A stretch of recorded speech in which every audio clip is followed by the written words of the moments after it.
क्या आपने भारत के किसी ऐसे हिस्से के बारे में सुना है जहां चारों तरफ रेत ही रेत हो? आप कहेंगे हाँ बिल्कुल सुना है, राजस्थान का थार डेजर्ट। लेकिन अगर मैं आपसे कहूं कि ये जगह राजस्थान में नहीं है, कर्नाटक में है, तो भी आप कहेंगे कि हाँ हो सकती है, इसमें कौन सी बड़ी बात है। लेकिन अगर मैं आपको ये बताऊं कि रेगिस्तान एक नदी के बिल्कुल साथ साथ है, और सिर्फ इतना ही नहीं, इस रेगिस्तान के नीचे एक पूरा शहर दबा हुआ है, तो आप कहेंगे ये कैसे मुमकिन है। ये जरूर दादी नानी के किस्सों का हिस्सा होगा।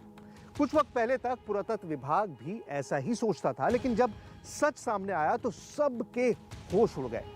आज हमारी कहानी इसी रेगिस्तान के बारे में है, इस रेत के नीचे दफन उस शहर के बारे में है, उस शहर को छोड़कर भागने वाले 1500 परिवारों के बारे में है, एक राजवंश के बारे में है, एक ऐसे रहस्य के बारे में है जिसके बारे में जानकर हकीकत और फसाने का फर्क कर पाना बहुत मुश्किल हो जाता है।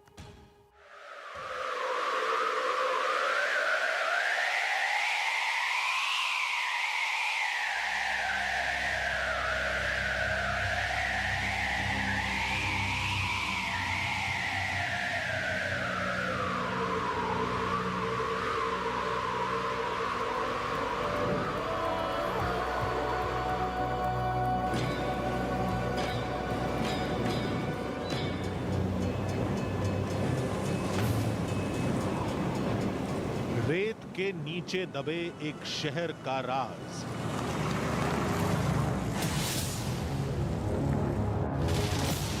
पंद्रह 1500 मकानों की कब्रगाह का रहस्य। यहाँ जो बड़े बड़े चारों तरफ रेत के टीले बने हुए हैं, जब उनको हटा रहे हैं तो नई नई चीजें रोजाना सामने आती हैं। वो साल जब एक शहर दफन हो गया। 400 साल से विज्ञान और विश्वास में उलझे दावे।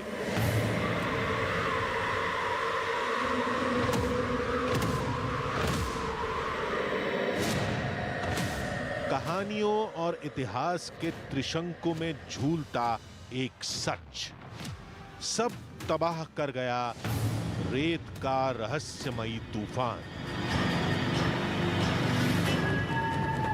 सारे क्लीन गांव था वो, बहुत ही बड़ा गांव था, बिजनेस प्लेस था वो। In Talakado, you can find another Indus Valley. 30 feet ऊंची, सैकड़ों टन वजनी, 4 किलोमीटर लंबी दूरी तक फैली रेत कहां से आई, कैसे आई, कोई नहीं जानता। आता कहां से आता है? वो अभी तक मालूम नहीं है, ये नहीं पता। अभी तक पता नहीं है। लोग कहते हैं यह रहस्य जुड़ा है एक स्त्री से। इतिहासकार कहते हैं यहां दफन है सिंधु घाटी जैसी एक अनदेखी सभ्यता। हमने जो सुना उसे कपोर कल्पना कहा तो लोगों ने दावे पेश कर दिए, सबूत सामने रख दिए। कहा मैसूर राजवंश खुद इस बात को सदियों से मानता है। नवरात्रि के समय 9वें दिन जो आयुध पूजा करते हैं, उस दिन अलमेला माँ की पूजा करते हैं, ये मानकर कि उसका शाप स्थिर है, अब भी चल रहा है।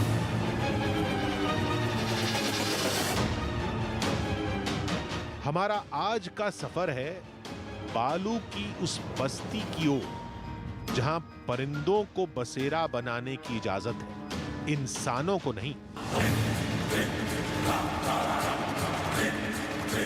आखिर क्या है कर्नाटक के उस रेगिस्तान में? क्या छिपा है रेतीली जमीन की गहराई में? आज देखिए विज्ञान और विश्वास के बीच उलझी अब तक की सबसे चौंका देने वाली कहानी।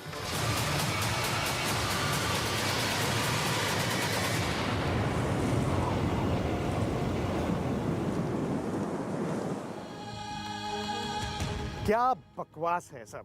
टीआरपी के लिए कुछ भी दिखाना है, जरूरी कहानी किसी अंधविश्वास पर टिकी होगी। वेल, कुछ ऐसा ही सोच रहे होंगे आप। और कुछ गलत भी नहीं है, क्योंकि जब ये कहानी हमें पता चली तो हम भी यही सोच रहे थे।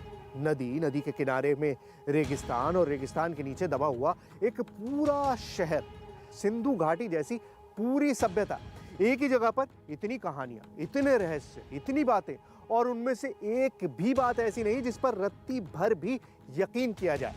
ये तो कुछ ऐसा हुआ कि कोई कहे कि धरती चपटी है और उसके किनारों पर हमने आसमान का कोना बांध कर रखा है, वरना वो कब का हवा के साथ उड़ गया होता।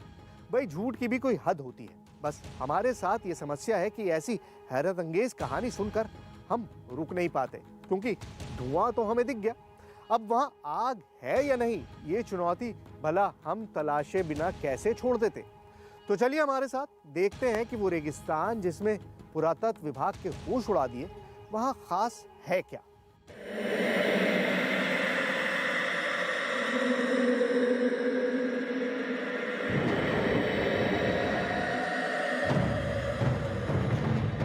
एक शहर जिसने 400 साल पहले रेत के नीचे आंखें मूंदी।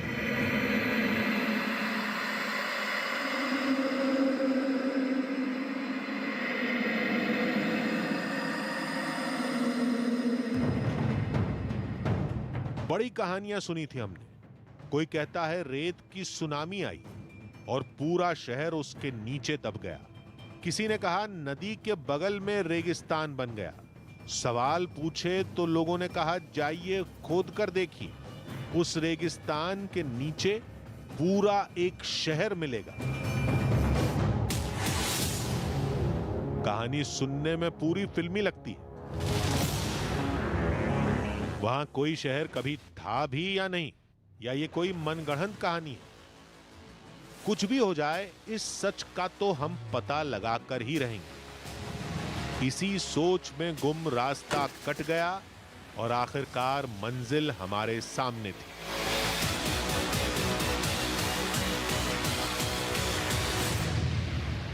देखिए, हिंदी में तलक्कड़ और कन्नड़ में तलकड़ू, नाम भले आप कुछ भी लीजिए, लेकिन कहानी वही रहती है जो मैं सालों से सुनता आया हूं कि शहर धीमे धीमे करके रेत के नीचे दफन होता जा रहा है। अब ये किस वजह से हो रहा है, आखिर क्या है जिसकी वजह से यहाँ पर इतना ज़्यादा रेत आता है कि हर चंद साल बाद लोगों को रेत हटाना पड़ता है। मंदिर रेत के नीचे दफन है, घरों में रेत जम जाता है, आसपास में हर तरफ सिर्फ रेत के टीले हैं, जबकि यहाँ ना कोई रेगिस्तान है और ना ही कोई समुद्र।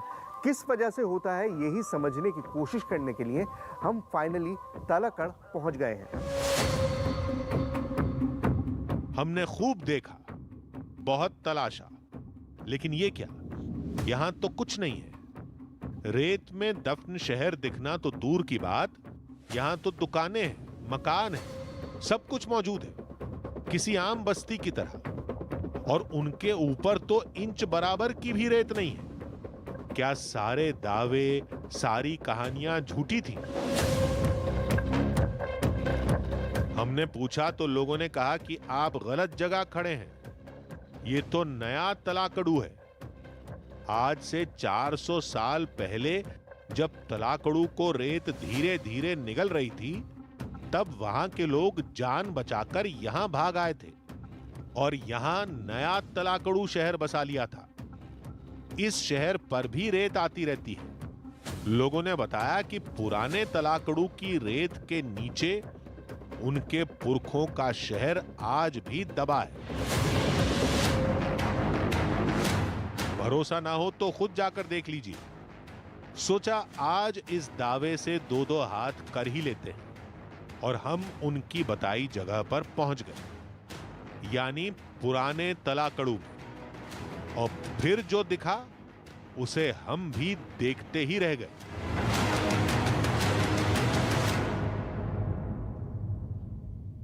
रेत के ऐसे टीले मैंने राजस्थान के जैसलमेर में ही देखे थे। उसके अलावा मैंने ये एक्सपेक्ट नहीं किया था कि किसी नदी के किनारे, वो भी कावेरी नदी के किनारे, मुझे इस तरह से रेत का ढेर देखने को मिलेगा। यहाँ जिधर देखिए सिर्फ रेत ही रेत है। ये सब क्या था? जिधर भी देखो रेत ही रेत, और थोड़ी बहुत नहीं, रेत के बड़े बड़े टीले। वैसे नदी के पास भी तो रेत होती है, कहीं ये वही तो नहीं? हमने रेत को हाथों में लेकर देखा तो सिर चक्कर खा गया। ये तो किसी रेगिस्तान की ढीली रेत है, नदी की उपजाऊ बालू नहीं। अब सवाल यह था कि कावेरी नदी बगल में है, फिर ये रेगिस्तानी रेत आई तो आई कहां से?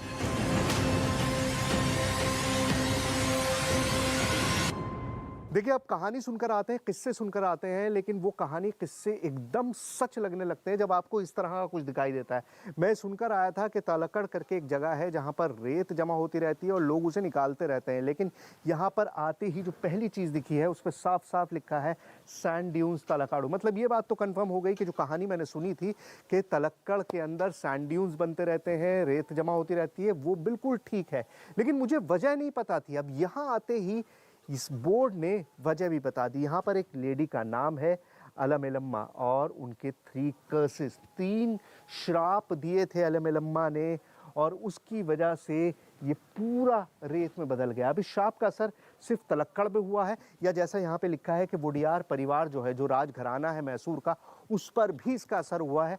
आइए चलते हैं और देखते हैं। आखिर अब ये नई बला क्या थी?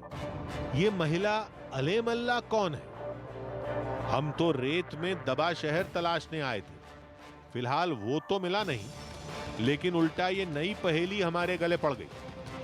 अब शुरुआत कहीं से तो करनी थी, तो चलिए यही पहेली सही। इसलिए हम चल दिए इस मंदिर की ओर। देखिए, मंदिर के रास्ते में अमूमन क्या पड़ा होता है, फूल, पत्तियां या इस तरह की और चीज़ें, लेकिन कहीं पर आपने इस तरह से रेत पड़ा हुआ देखा है?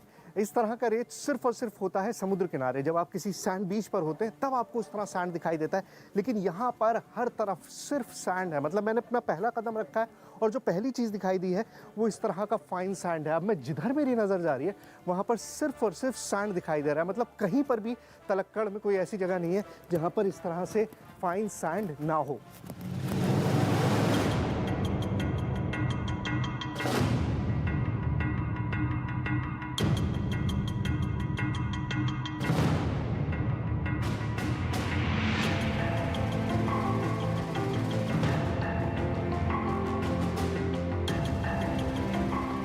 रेत के टीले पर चढ़ने के बाद मंदिर की सीढ़ियां नीचे की ओर जाती दिखी। मंदिर रेतीली जमीन में कई मीटर नीचे मिला था। देखने से लगा जैसे बहुत पुराना मंदिर हो, लेकिन इस मंदिर का शहर से क्या रिश्ता है? और नदी के बगल में रेगिस्तान कैसे बन गया? सवालों को साथ लिए हम वापस ऊपर आ गए।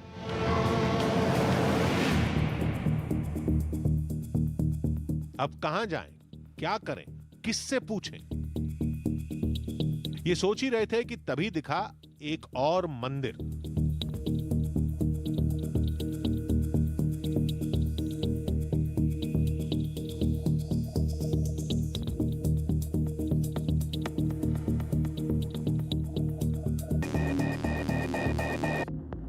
देखिए, आज आपको यहाँ पर मंदिर भी दिखाई दे रहे हैं, लोग भी दिखाई दे रहे हैं, ये सब आरती का सामान भी दिखाई दे रहा है, लेकिन एक वक्त था जब यहाँ पर सिर्फ और सिर्फ एक ही चीज़ हुआ करती थी और वो क्या था? रेत। अब इस मंदिर का नाम है मारुलेश्वरा टेम्पल और मारुलू का मतलब होता है रेत। ये चारों तरफ सिर्फ और सिर्फ रेत था। एक वक्त ऐसा था जब ये पूरा टेम्पल सैंड के नीचे दबा हुआ था, रेत के नीचे दबा हुआ था, और करीबन 20 साल के एक्सकवेशन के बाद इस मंदिर को बाहर निकाला गया, रेत हटाया गया और तब कहीं जाके मंदिर दिखाई देता। और आज भी ऐसा होता है कि हर 12 साल बाद एक्सकवेशन आपको करना पड़ता है, लगातार रेत हटानी पड़ती है, वरना यहाँ पर इसी तरह से रेत चारों तरफ जमा हो जाता है। कुछ वक्त पहले यही पहेली पुरातत्व विभाग के सामने भी आई थी। इस रेतीली जमीन पर बेहद गहरी खुदाई की गई। शायद इसीलिए यह जमीन से काफी नीचे दिखाई देता है। और अब यह लगने लगा था कि अगर इतने ऊंचे मंदिर दबे हो सकते हैं तो क्या एक पूरा शहर भी दबा है?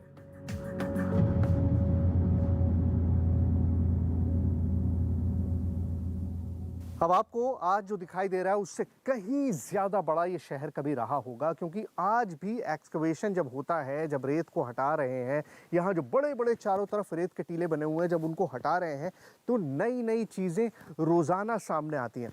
अब इन सारी मूर्तियों को लीजिए, ये मूर्तियाँ यहाँ पर पहले नहीं थी, लेकिन जब जब रेत हटाया जाता है या हवा से कहीं या पानी से रेत हट जाता है तो नई नई चीज़ें निकल के बाहर आ जाती हैं। इसका मतलब ये है कि इस मंदिर कॉम्प्लेक्स के अलावा भी किसी ज़माने में बहुत बड़ा शहर यहाँ पे रहा होगा, जो पूरा का पूरा रेत के नीचे दब चुका है। जहाँ कदम रखिए वहाँ पर रेत है, और रेत को थोड़ा सा कुदेर दिए तो इस तरह की मूर्तियाँ सामने आ जाती हैं।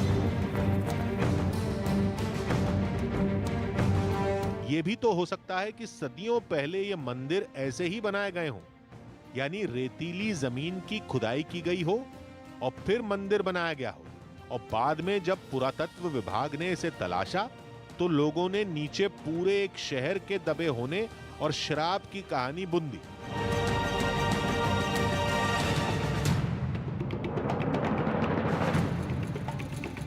लेकिन इस बार जो मंदिर हमें दिखा उसने हमारे ही सारे तर्कों की हवा निकाल दी।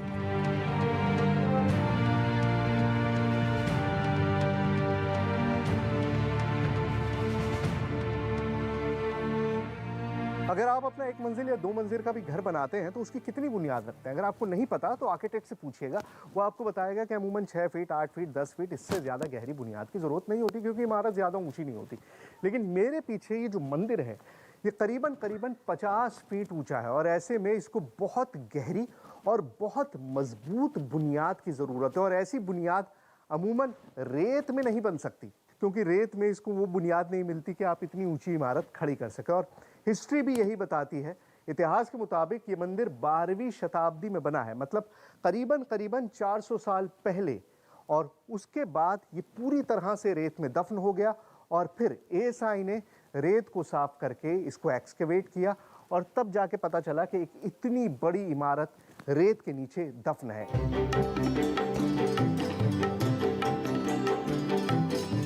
ये तो तय है कि मंदिर पहले बना और रेत बाद में आई,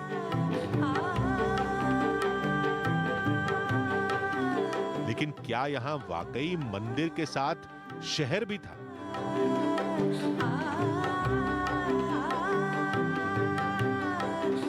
सारे तलकाड़ो बहुत बड़ा गांव था। सारे तलकाड़ो बहुत ही श्रीमंत लोग का जगह, बहुत ही जैन लोग का जगह है। अच्छा, और उससे पहले यहाँ पे कोई सैंड नहीं था, रेत नहीं था? नहीं था, सारे क्लीन गांव था वो। बहुत ही बड़ा गांव था, बिजनेस प्लेस था वो।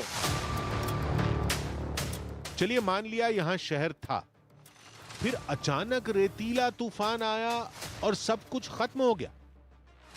एक सवाल और था कि कर्नाटक के इस हिस्से में रेत आई तो आई कहां से? पानी के साथ आता है, सैंड के, हवा के साथ आता है, कैसे? हवा के साथ आता है, हवा के आसपास साथ कोई है। रेगिस्तान तो क्योंकि ये सैंड यूजलेस सैंड है। कावेरी का सैंड यूजफुल सैंड है, लेकिन मंदिर के आजू बाजू कोई सैंड है ना, वो यूजलेस है। क्यों? सॉफ्ट सैंड है, अच्छा, बिल्डिंग बना सकते नहीं है। सैंड आता कहाँ से आता है? वो अभी तक मालूम नहीं है, ये नहीं पता अभी तक पता नहीं है, हाँ। किसे भी पता नहीं है। हाँ। आते रहना है, क्लियर करते रहना है।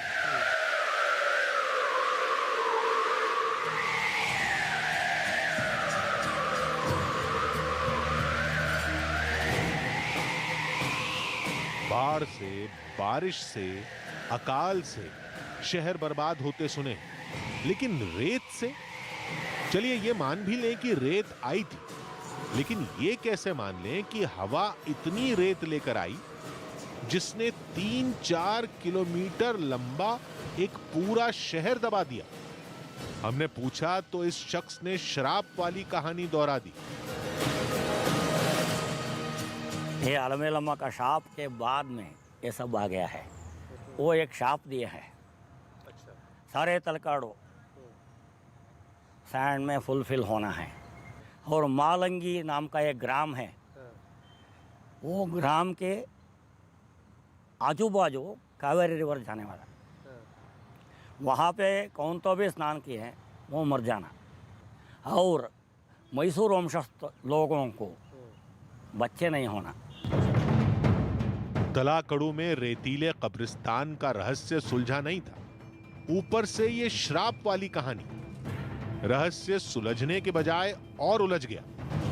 लेकिन शायद मालंगी में हमें इसे सुलझाने का कोई सिरा मिल जाए, ये सोचकर हम मालंगी की ओर चल दिए।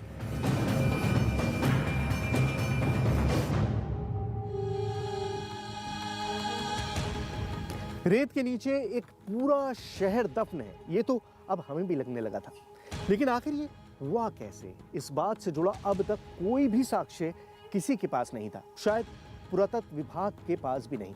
कुछ मिला था तो बस अलेमम्मा और उनके दिए श्राप की कहानी। लोगों के मुताबिक अलेमम्मा ने श्राप सिर्फ तलक्कड़ को नहीं बल्कि मालंगी और मैसूर राजवंश को भी दिया था। अलेमम्मा के श्राप के मुताबिक मालंगी के पास भंवर बन जाएगा और जो भी वहां जाएगा वो मारा जाएगा। तो क्या वाकई ऐसा है? क्या वाकई राजवंश को पुत्र नहीं होते? हमें तो श्राप पर बिल्कुल भी यकीन नहीं है, लेकिन सवाल यह है कि आखिर फिर ऐसी कौन सी कड़ी है जो इन तीनों कहानियों को एक साथ जोड़ती है। हमने सोचा कि चलो पहले मालंगी चलते हैं और शायद देखते हैं कि वहां पर हमें इस रहस्य की कोई हकीकत पता चल जाए। कावेरी नदी का ये किनारा ठीक वैसा ही था जैसा किसी भी और नदी का होता है, दूर दूर तक फैली रेत और पेड़ पौधे। मालंगी तलाकड़ू के ठीक दूसरी तरफ कावेरी नदी के उस पार था।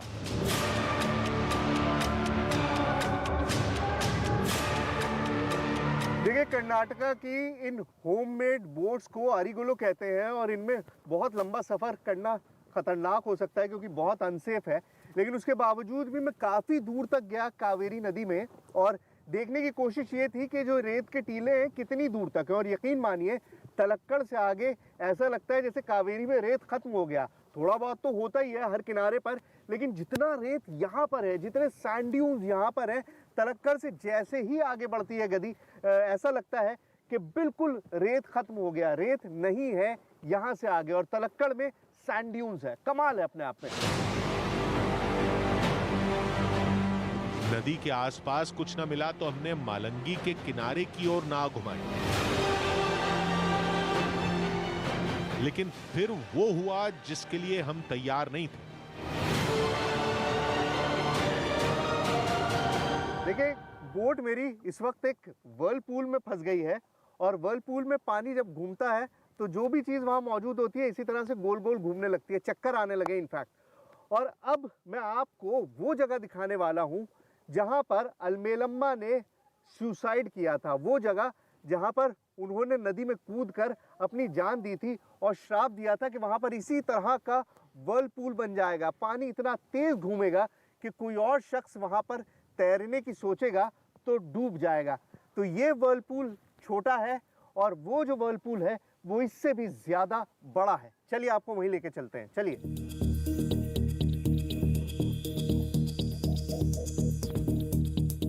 कहते हैं श्राप ये था कि मालंगी के किनारों पर बड़े बड़े भंवर बनेंगे और जो उसमें फंसेगा वो मारा जाएगा। हम भी भंवर में फंसे, लेकिन वो छोटा था और हम बच गए। श्राप किनारों पर भंवर बनाएगा तो सोचा किनारे चलकर देखते हैं भंवर हैं भी या नहीं। देखिए, जब अमूमन नदी इतनी शांत होती है और इतने सुकून से गुजर रही होती है तो उसमें व्हर्लपूल्स यानी कि भंवर नहीं बनते। लेकिन कावेरी नदी के इस किनारे पे आपको मेरे सामने दिखाई दे रहा होगा कि किस कदर भंवर बन रहा है पानी के अंदर। हो सकता है कि कैमरे पे वो चीज़ दिखाई ना दे, लेकिन मुझे अपनी आंखों से नज़र आ रहा है कि पानी के अंदर बहुत ज़्यादा मूवमेंट है, जबकि पानी में मूवमेंट होना नहीं चाहिए। एक शांत सा किनारा है, कहीं पे भी कोई क्लिफ्स नहीं है, कोई ऊंची पहाड़ी नहीं है, लेकिन उसके बावजूद भी पानी बहुत तेज़ी से जगह जगह घूम रहा है। और ये वो जगह है जहाँ पर सुसाइड किया गया था, जहाँ पर आत्महत्या की गई थी। और ये मेरी आंखों से दिख रहा है, नज़र आ रहा है। इतनी हिम्मत नहीं है कि मैं पानी में जाने का अटेम्प्ट करूं, लेकिन नज़र आ रहा है कि चारों तरफ भंवर है पानी के अंदर, व्हर्लपूल्स हैं।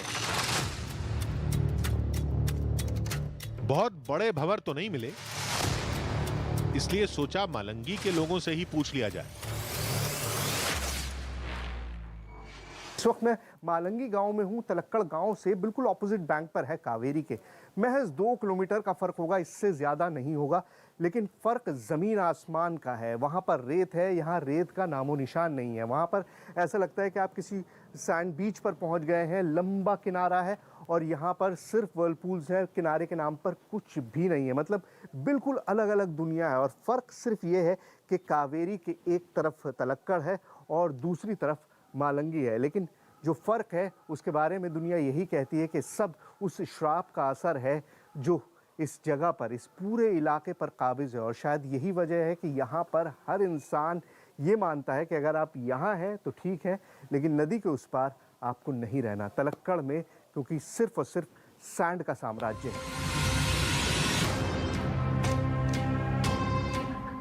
हमने तमाम कोशिश की, लेकिन लोगों ने श्राप तो दूर, अमेल अम्मा का नाम तक नहीं लिया। वो डरते हैं कि कहीं उसके श्राप का असर तलाकड़ू की तरह मालंगी को भी ना खत्म कर दे। हर कोशिश रेत की तरह हाथों से फिसल रही थी। रेत में तलाकड़ू दिखा, भंवर से कांपता मालंगी भी दिखा। तो क्या मैसूर के राजाओं पर भी श्राप का असर हुआ? शायद वहीं कोई कड़ी मिले जो हमें तलाकड़ू और श्राप की असलियत बता पाए। मैसूर के राजा का विशाल राजमहल हमारी आंखों के सामने था।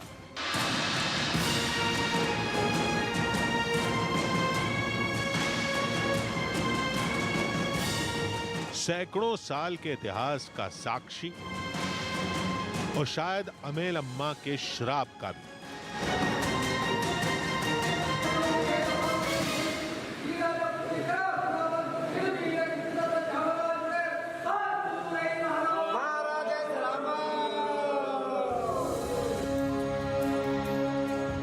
ये हैं मैसूर घराने के 27वें राजा यदुवीर वडियार।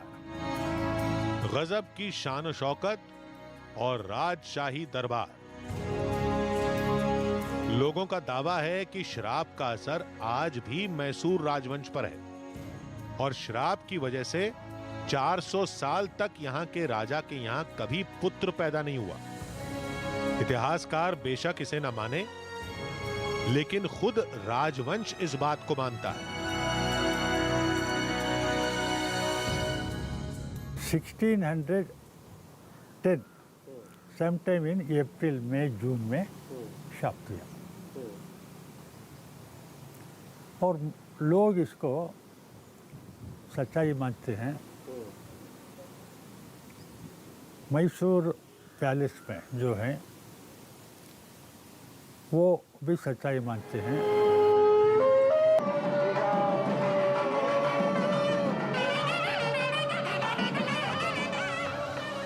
यदुवीर से पहले श्रीकांत दत्ता नरसिम्हा राजा थे। उनके कोई पुत्र नहीं था।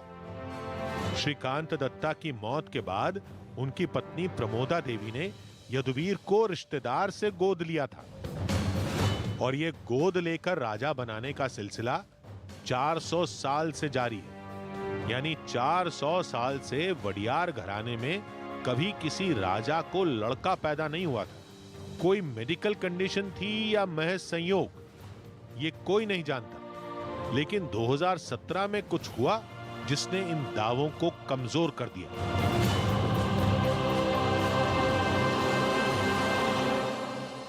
तो 400 साल पुराने इस कर्ज को, इस श्राप को आप महज इत्तेफाक ही समझ सकते हैं। लेकिन जैसा मैंने आपको बताया कि इस श्राप का असर कम होने लगा है, ऐसा लोगों का मानना है। तलाकड़ू में रेत के ढेर जो है वो कम होने लगे हैं। और 2015 में राजघराने में पहली बार, 400 साल में पहली बार एक मेल हायर राजवंश में एक लड़के का जन्म हुआ जो आगे चलकर इस राज परिवार का राजा बनेगा। तो क्या वाकई अमेल अम्मा के श्राप का असर कम होने लगा है या फिर ये सब ऊपर वाले की करनी है? रेत में दफन शहर को आंखों से देखा, मालंगी में शराब की दहशत महसूस की और राजघराने के बारे में पता किया। लेकिन यह सब कैसे हुआ ये नहीं पता चला। तो सोचा चलकर उनसे मिलते हैं जिनका काम ही इतिहास के शोध और तलाश का है। इत्तेफाक से हमें वो इतिहासकार मिल गए जिन्होंने खुद रेत में दफन तलाकड़ू को तलाशा था। One of the kings of the Vijayanagara, he was not feeling well. He was in Srirangpatna, and from Srirangpatna, along with his wife, he went to Talakadu. He died in that place. In Talakadu, he died. But Alumelamma, the wife of that king, she have carried the gold ornaments of the Srirangpatna temple. A Mysore Wadiyar king by name Raja Wadiyar, and he sent his army people to go and get back the gold from her. She said, no, I am not going to give. This all belong to me. But they have not allowed her to carry that, according to myth. And she committed suicide there. Alamelamma, is she a historical figure or is she a mythical figure? No, she is the historical figure. ठीक है। लेकिन उसके बाद जो people कह रहा है ना, वो तो मिथ है. जो कर्ज की बात होती है वो मिथ हो सकता है। Definitely. But she was a historical figure. Definitely. It is recorded. इनके मुताबिक श्राप झूठा है। चलिए मान लिया, लेकिन अगर ये झूठा है तो अब ये सारी घटनाएं 16वीं शताब्दी के एक ही साल में कैसे शुरू हुई? इस बात का इनके पास कोई जवाब नहीं था। लेकिन तलाकड़ू रेत का कब्रिस्तान कैसे बना, इसकी एक कहानी उनके पास जरूर है। तो हिस्ट्री तो यह है, it is not accidental. For the Kaveri river, Vijayanagara rulers built a dam. Kaveri river, before Talakadu, it takes U-turn. Once it takes U-turn, the sand is deposited. But suddenly, the wind started blowing more and more. So wind brought the sand to that place, Talakad.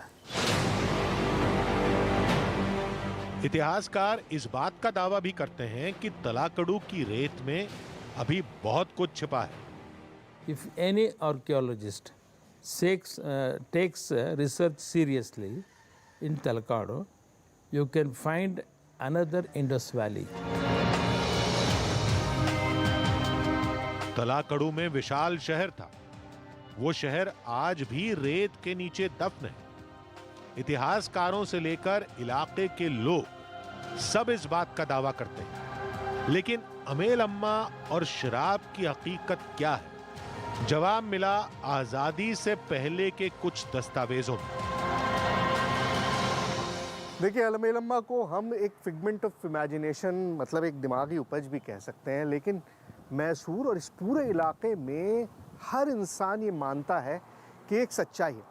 अब बहुत सारी किताबें मैं उलट पलट के देखने की कोशिश कर रहा था। ये अलमेलम्मा पे एक बड़ी शानदार किताब है, कन्नड़ में है, तो बहुत थोड़ी सी चीज़ें हैं जो मैं समझ पा रहा हूँ पूछ के। लेकिन एक चीज़ जो बड़ी इंटरेस्टिंग है वो मैं आपको दिखाना चाह रहा हूँ। आप ये देखिए, ये गैजेट है जो ब्रिटिशर्स ने छापा था 1876 में।